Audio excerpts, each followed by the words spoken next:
All right, so this is a quick, very crappy tutorial on how to both rekey and invert the cylinder on the Kwikset Halifax lock. I had to do both, and I could not, for the life of me, find a tutorial on how to do it.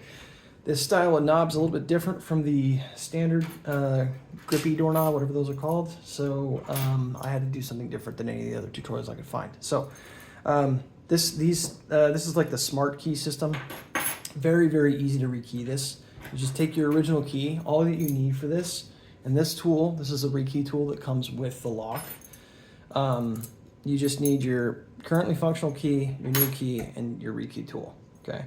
And I imagine that this fancy tool, which is just a tiny piece of metal, that is the only important part of the metal, is this little bit right here.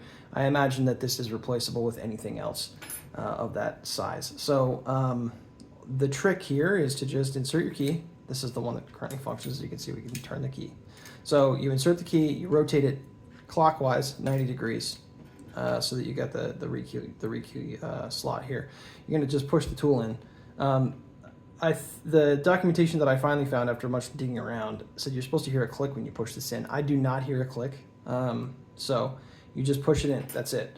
Then you take your key out, take your new key, stick it in there, rotate that key 180 degrees, it should click, and then you've rekeyed the lock. That's the entire process. So the door knob currently turns. I take the new key that I just rekeyed, the rotation, we've locked it, we take the old key, stick it in. As you can see, it will not turn because we properly rekeyed it. So that's the whole process there. There's really not much to that. So that's it. The important part of this video for me is the cylinder removal because I need to invert the cylinder on mine. It's a bit different because you do also need to remove this handle, which I wasn't able to find any tutorials on. Most of the information I found about it is this small hole here is for removing the handle, but a lot of these types of locks apparently just have like a lever that's in there that you're supposed to depress with something pointy. This doesn't have a lever. On the other side of this, there's a small shaft here that runs this way through the lock. There's actually an Allen key screw that you need to turn. So this Allen key comes with the lock. It's 3/32 in case you didn't get one or don't have one or whatever. You just put it in there. I guess this doesn't work yet because first you have to remove this, but you can put that in there and rotate it, and then this piece should come right off. So let's go about that part. This is also available in lots of other tutorials. Now, I've seen all over the internet you need this cylinder removal tool. You don't. You can do this with a screwdriver, but I got it because I was having trouble getting the lock apart, so I thought I might need the tool. But there's two things you need to do. One, you need to get this little tab, because this little tab right here, if you notice that, now we've rekeyed it, we'll grab this other key. When you lock and unlock the door, that little tab right there swings back and forth, as you can see. And what that does is that moves these two little teeth into place. So we're in a lock position right now because those two teeth disallow turning. Rotate it around and it allows turning, right? What you want is for that little tab to be in the center. Pretty easy to do. You just take anything, you can do this with your finger. I just don't want to because it's goopy. I'm sorry, let me get this key out of here real quick. One moment. There we go. Okay, so we're gonna take this thing and rotate that. Oops, fine, I'll just do it with my finger. There we go, okay. So we've rotated that to center it. That sort of puts that in like, I don't know, like a neutral or something like that. Take this thing or a screwdriver or whatever, and you're gonna notice that right here, between this kind of black collar and this little cylinder thing here, there's actually like a little tab, and you want that tab to press in this direction, right? So you're gonna shove this key in here. I have to put it in an off angle and then rotate it. But what that does is that kind of opens up the lock there. There's this collar piece that comes in closer here and allows you to remove this thing. This should just come right out. Sometimes it can be a little bit finicky if there's other pieces, so just make sure you wiggle a little bit. But this piece here should come right out. Go ahead and set that aside. Now you've got the cylinder, I don't know any of the terms here. That thing's now out of the way. So what that allows you now to do is remove the handle from the lock. So your Allen key should slide right in there, all the way across.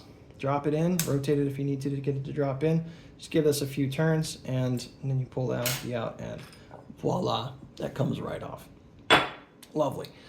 Next and final step, also quite easy. All you got to do is, as you can see here on the lock, this is the chassis, this is the cylinder. There's a small ring that goes around here. That ring is actually like a safety ring that's holding this thing in place. It's just a clip. So if you can get something pointy kind of underneath this edge of it right here, you can pop that ring off. So that's what I'm going to do now. Usually the ring is a little tighter to the chassis on one side than the other, so it's kind of easier to get it under on one particular side. This side looks a little bit looser, so I'm going to try it over here.